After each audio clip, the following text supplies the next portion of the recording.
দরজায় কড়া নাড়ছে ঈদ, নৌপথে ঘরমুখো মানুষের ঈদ যাত্রা স্বস্তিদায়ক করতে শেষ মুহূর্তের প্রস্তুতি নিচ্ছেন মালিক শ্রমিকরা। ধুয়ে মুছে রং তুলির আছড়ে রাঙানো হচ্ছে প্রতিটি লঞ্চ। যাত্রী ভোগান্তি দূর করতে এবারই প্রথম সদরঘাটের পাশাপাশি লঞ্চ ছাড়বে বসিলা ও শিমুলিয়া ঘাট থেকে। এতে স্বচ্ছন্দে মানুষ নৌপথে ঢাকা ছাড়তে পারবেন বলে আশা কর্তৃপক্ষের।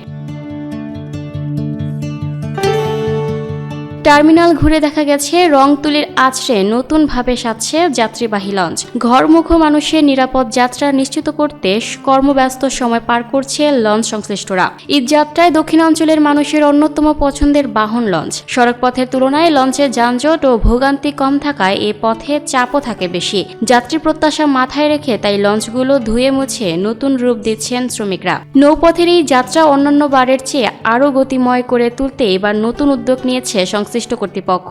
বিআইডব্লিউটি এ সূত্র জানায়, যাত্রী চাপ নিয়ন্ত্রণের সদরঘাটের পাশাপাশি এবার লঞ্চ ভিড়বে বসিলা ব্রিজ ঘাট এবং কাঞ্চন ব্রিজ সংলগ্ন শিমুলিয়া টুরিস্ট ঘাটেও। বসিলা থেকে চলবে 6টি আর শিমুলিয়া থেকে 2টি লঞ্চ চালানোর ব্যবস্থা নেওয়ার কথা বলছেন কর্মকর্তারা। বিআইডব্লিউটি এর যুগ্ম পরিচালক মোহাম্মদ মোবারক হোসেন বলেন, সদরঘাটের চাপ কমানোর জন্যই ওই 2টি ঘাট তৈরি করা হয়েছে।